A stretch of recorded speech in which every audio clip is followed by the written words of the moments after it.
जात संघटनांचे बंधू भगिनींनो, आपल्या देशात जात व्यवस्था असल्यामुळे जाती संघटना निर्माण झाल्या आहे. आणि जात व्यवस्था ही कशासाठी निर्माण झाली तर ती विभाजित करण्यासाठी इथल्या बहुसंख्य समाजाला किंवा इथल्या मूळ समाजाला, लोकांना, सिंधू संस्कृतीतल्या लोकांना विभाजित ठेवण्यासाठी आणि उच्च नीचते ठेवण्यासाठी, तसेच काहींना अस्पृश्य करण्यासाठी ही जात व्यवस्था निर्माण झालेली आहे. आणि याचं मुख्य कारण लोक हेही सांगतात की मनुस्मृतीमध्ये सगळ्यात जास्त जाती व्यवस्थेची मांडणी करण्यात आली आहे, उच्च नीचतेची मांडणी करण्यात आली आहे, अधिकारांची मांडणी करण्यात आली आहे आणि मानवी अधिकार नाकारण्याची पण मांडणी करण्यात आलेली आहे. तुम्ही अलग राहावे, तुमची मानसिकता ही वर खाली असावी, कोणाला तुम्ही उच्च समजा, कोणाला नीच समजा आणि कुणाला अस्पृश्य समजा, अशासाठी ही जात व्यवस्था निर्माण झालेली आहे. आणि म्हणून ही जात व्यवस्था तुमच्या फायद्याची नसून तुम्हाला न्यूनगंडात ठेवण्यासाठी आहे, खोट्या अहंकारात किंवा निम्नतेत ठेवण्यासाठी आहे. म्हणून मला सर्व जात संघटनांच्या बंधू भावांना, बहिणींना आवाहन करायचे वाटते की आपण जात संघटना कशासाठी करतो? एकमेकाला खालीवर समजण्यासाठी, किंवा हवा आपला नाही तो आपला आहे, अशा प्रकारची जी भावना आहे ही अलगतेची भावना आहे, मानवता तोडणारी भावना आहे.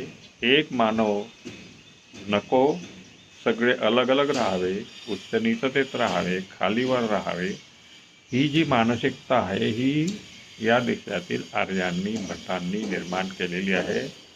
अगदी चातुर्वर्ण्याची निर्मिती ही ऋग्वेदामध्ये पहिल्यांदा सांगितली आहे आणि नंतर ती त्यांच्या सर्व वाङ्मयामध्ये सांगितली आहे.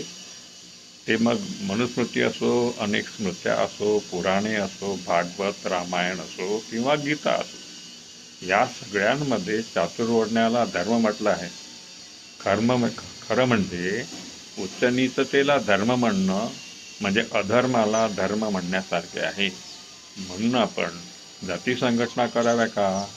आम्हाला असं वाटतं, आपल्या जवळच्या जाती संघटना ज्या माहीत आहेत तुम्हाला किंवा त्यांचे मित्र आहे, अशांना जरा एकत्र करा, विचार करा की खरंच आपण जातीप्रमाणे आहोत का? आपलं शरीर आणि जात याचा काही संबंध आहे का? की आपलं शरीर आणि जात याचा काहीही संबंध नाही आहे. जात शरीरात नाही आहे, कुठलाही अवयव हा जातीचा कुठल्याही माणसामध्ये, स्त्रीमध्ये नाही आहे. आणि म्हणून जात ही खोटी आहे. आणि जाती संघटना बांधणं म्हणजे ब्राह्मणांचे आदेश पाळणं आहे, मनुस्मृती मानणं आहे. कारण मनुस्मृतीनं म्हटलं आहे की तुम्ही जातीचं काम करा. आणि मनुस्मृतीमध्ये हेही म्हटलं आहे की चातुर्वर्ण हा धर्म आहे. आणि आजकालचे हे जातीवादी, वर्णवादी लोक म्हणतात, गोळवलकर, टिळक वगैरे वगैरे, की जात हाच धर्म आहे, वर्णाश्रम धर्म आहे आणि 4 वर्ण असणे, सगळ्यात वर ब्राह्मण असणे, सगळ्यात खाली शूद्र, अतिशूद्र असणे, हे हिंदू राष्ट्र आहे. मग तुम्ही जात मानत असाल तर ब्राह्मणांचे हिंदू राष्ट्र मानता, उच्च नीचता मानता, अस्पृश्यता माणसा म्हणून मानता. म्हणून मला आवाहन करावं वाटते सगळ्या जात संघटनांना, त्यांच्या विचारी प्रमुखांना, की तुम्ही एकत्र बसा आणि आपल्या जाती एकत्र करा. तुम्ही मानव आहात, तुमच्या जाती राहतील, पण उच्च नीचतेत नको, खालीवर नको, कोणी अस्पृश्य नको, अशा प्रकारची भूमिका घ्या. म्हणजे जेव्हा जाती संपतील, मानवता एक होईल आणि मग तुम्हाला जातीच्या नावाची गरज पडणार नाही.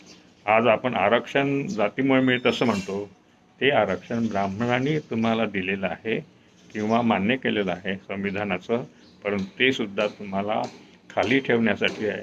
कारण तुमच्या संख्येप्रमाणे तुम्हाला नोकऱ्यात, शिक्षणात स्थान नाही, हेही लक्षात घ्या.